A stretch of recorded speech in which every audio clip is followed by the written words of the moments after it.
Hello दोस्तों, हम पढ़ेंगे यहाँ पे असहयोग आंदोलन के बारे में।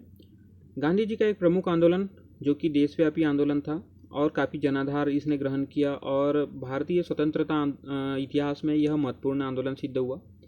तो इसी के बारे में हम चर्चा करेंगे कि इसके क्या क्या पक्ष हुए। ठीक है, तो आइए देखते हैं।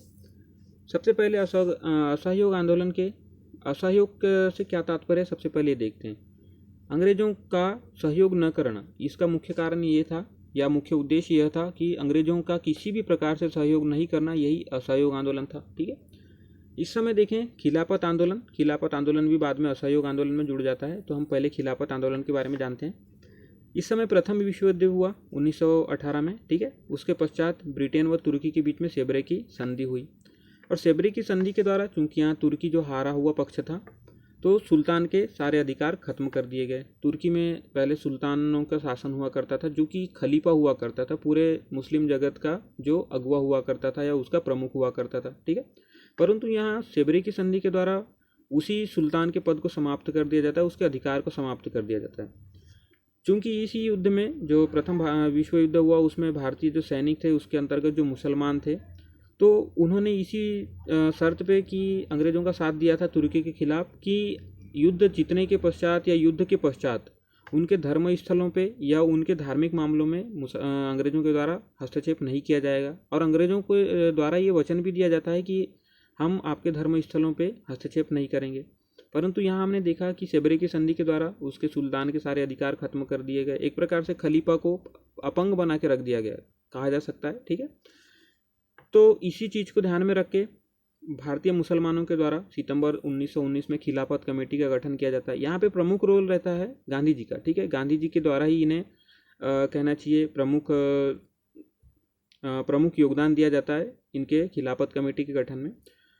प्रमुख व्यक्तित्व देखें खिलाफत कमेटी को जो गठन किया, मोहम्मद अली, शौकत अली, हकीम अजमल खान, हसरत मोहानी, अबुल कलाम आज़ाद, ये प्रमुख व्यक्तित्व रहते हैं जिनके द्वारा खिलाफत कमेटी का गठन किया जाता है। ठीक है, 23 नवंबर 1919 को अखिल भारतीय खिलाफत कमेटी अधिवेशन होता है। इस कमेटी का ही एक अधिवेशन दिल्ली में आयोजित की जाती है, जिसकी अध्यक्षता गांधी जी के द्वारा की जाती है। ठीक है, क्योंकि गांधी जी इस कमेटी को गठन करने के लिए प्रोत्साहन प्रदान करते हैं और 31 अगस्त 1920 को खिलाफत दिवस के रूप में मनाया जाता है।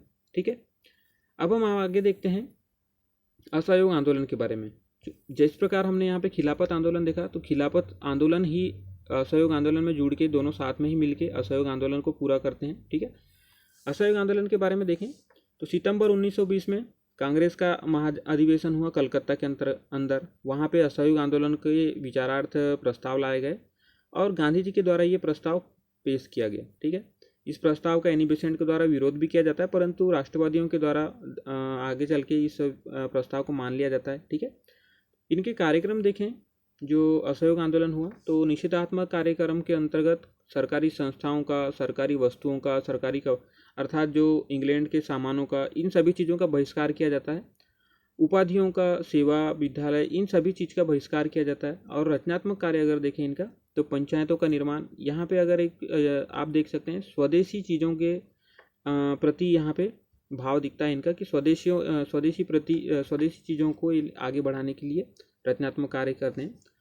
पंचायतों की गठन की बात किया जाता है, विद्यालय के निर्माण की बात की जाती है। ठीक है, विद्यालय की स्थापना की बात की गई, खादी कपड़ों के प्रयोग की बात की गई, इसमें मद्यपान का बहिष्कार किया जाता है, इसमें महिलाएं काफ़ी सक्रिय रही। ठीक है, और दलितों के उद्धार की बात भी की जाती है रचनात्मक कार्यों के अंतर्गत। तो ये अपना असहयोग आंदोलन चलता है। ठीक है, दिसंबर 1920 में गांधी जी द्वारा अंग्रेजी साम्राज्य के अंतर्गत स्वशासन के स्थान पर, पहले क्या होता था कि जो राष्ट्रवादी थे इससे पहले वो यही चाहते थे कि अंग्रेजी का शासन हो अंग्रेज़ों का, परंतु यहाँ पे अंग्रेज सर्वोच्च रहें और उसके नीचे जो भी भारतीय भूमि पे जितने भी शासन हो, यहाँ के नियम कानून हम स्वयं बना लें यहाँ पे, लेकिन सर्वोच्च सत्ता यहाँ पे अंग्रेज ही थी। ठीक है, परंतु 1920 का जो गांधी जी के यहाँ पे प्रस्ताव पेश किए जाते हैं, तो गांधी जी के द्वारा ये कहा जाता है कि इस प्रकार के जो साम्राज्यवादी आप विचार थे उसको छोड़ के स्वराज अर्थात पूरे भारत पे अपना ही नियंत्रण हो, हमारा लोकतंत्र हो, इस प्रकार की यहाँ पे गांधी जी के द्वारा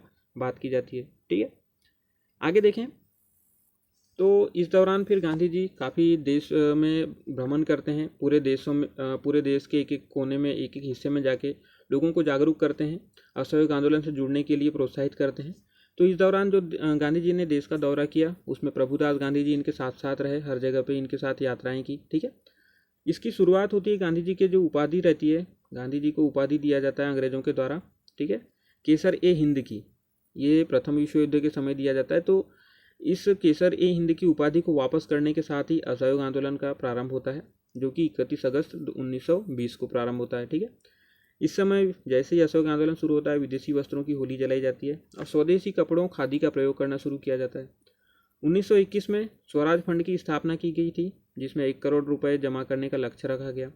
इन सभी चीज़ों को देखते हुए जो लॉर्ड रेडिंग वर्तमान गवर्नर जनरल थे, इनके द्वारा दमन चक्र काफ़ी तेज कर दिया गया, अर्थात पुलिसी कार्रवाई इन पे प्रारंभ कर दी जाती है, बहुत सारे लोगों को गिरफ्तार कर लिया जाता है। इसी समय असहयोग आंदोलन से जुड़ के ही पंजाब में अकाली आंदोलन भी होने लगा। हमने इस बारे में चर्चा की है, अगर आपने वो नहीं देखे हैं वीडियो तो कृपया पहले वो वीडियो देख लें। केरल में मोपलाओं का विद्रोह होना शुरू हो गया, हमने इसके बारे में भी चर्चा की थी एक वीडियो में, इसके बारे में भी आप देख सकते हैं। ठीक है, परंतु आंदोलन सही से चलते रहता है, परंतु 5 फरवरी 1922 ईस्वी को जो संयुक्त प्रांत के गोरखपुर वाले क्षेत्र में चौरी चौरा कांड हो जाता है। इसमें क्या होता है, राष्ट्रवादी लोग अपना शांत जुलूस निकाल रहे होते हैं, परंतु अंग्रेजी सिपाहियों के द्वारा शांत जुलूस पे फायरिंग कर दी जाती है गोलियों के द्वारा। ठीक है, जिसमें से काफ़ी लोग मृत्यु को प्राप्त होते हैं। इससे गुस्साई भीड़ क्या होती है कि आगे चल के इनके थाने में आग लगा देते हैं पुलिस के, तो इससे 22 पुलिसकर्मी जल के मृत्यु को प्राप्त होते हैं। तो इससे गांधी जी काफ़ी नाराज़ होते हैं और यहीं पे उन्होंने निर्णय कर लिया कि अब इस आंदोलन को आगे नहीं बढ़ाएंगे। और 12 फरवरी 1922 ईस्वी को बारदोली में जब